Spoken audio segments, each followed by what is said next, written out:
When I was in grade 5, we all had to begin learning French, which was mandatory for everyone to do until grade 8. And I ended up taking French until grade 12, which had me making some very interesting mistakes along the way. One of the first things you learn in French is how to ask the question, "How are you?" and respond to it. We're given a bunch of basic responses like good, bad, fine, that progressively get more difficult as you reach higher grades. And somewhere along the line, I picked up the word "amaison," which I thought meant amazing. And that didn't seem too far off to me because French has a lot of these words called mots amis, that are basically French words that sound really similar to the English translation. But one day in French, we were practicing for a speaking exam about vacations. And I was talking to one of my friends with the teacher standing right next to us listening to give us advice. So please bear with my French here if not everything is correct, but I said something along the lines of "J'adorerais aller en Asie un jour car j'aime beaucoup les sushis, c'est amusant." Sophie, qu'est-ce que tu dis? So I repeat myself again in French. Comment dit-on amusant en anglais? Amazing. No, c'est anglais, you made that word up.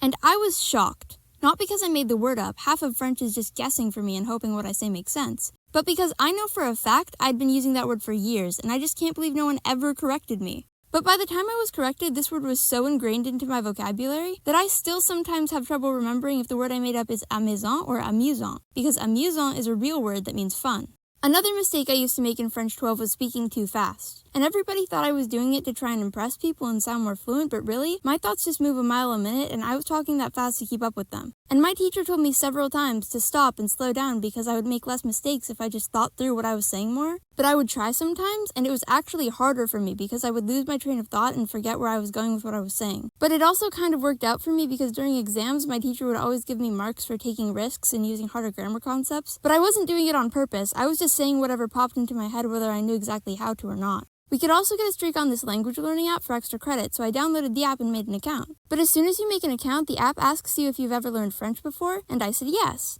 And it asked me if I wanted to take a quiz to check my level, and I said no. But later when I went to get my extra credit, the teacher only gave me some of it because she said my level wasn't high enough. So yeah, I guess I didn't listen to that part of the deal, but I just wanted my extra credit.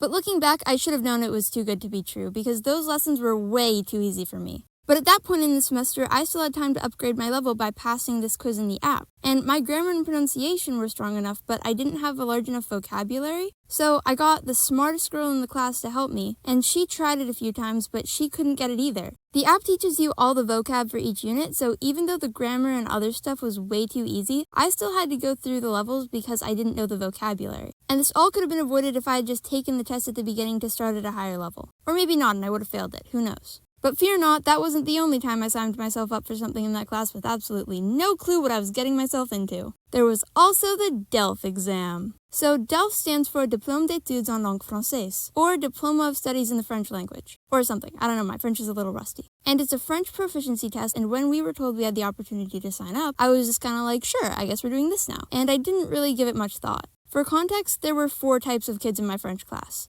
There were the ex-emergent kids who used to go to school exclusively in French. Then there were the intensive French kids who did special accelerated French classes until grade 9, and after that they just did normal French 11 and 12 a year early. Most of the kids doing the DELF were these kids. Then there was me and one other guy who just did regular French classes and decided to take the DELF anyway.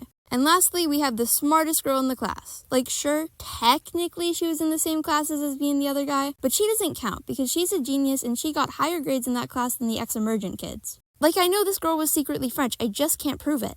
Okay, context over. So after I signed up, I learned that we were going to have to go to a tutoring session every Wednesday during lunch. I showed up and the teacher only spoke in French and I was handed a bunch of papers with big-looking French words on them. Oh my god, what have I done? This looks harder than I thought. But I decided I was going to go through with it anyway because I had nothing to lose if I failed. So I figured I would give it a shot. The next week, I went to the tutoring class where we were working on speaking and we were given a bunch of prompts.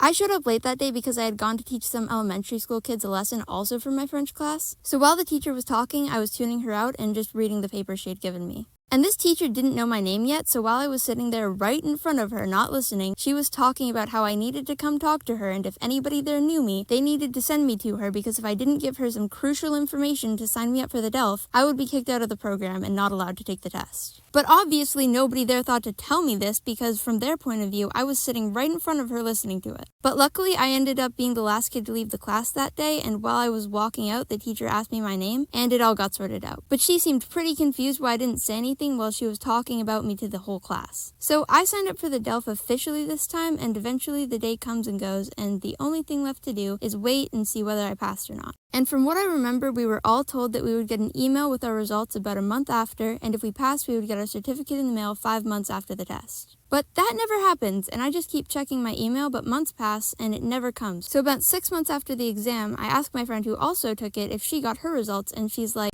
yeah, there was an announcement months ago saying that our tutor has our results and we had to go see her for them. So I go see the teacher for my results, and to my surprise, she just hands me my diploma and my results are on the back, so it all worked out. Thank you so much for watching this video. If you liked it, make sure you like and subscribe. If you have any similar stories about learning a second language or school in general, make sure you leave them in the comments down below, and I hope to see you all in the next video.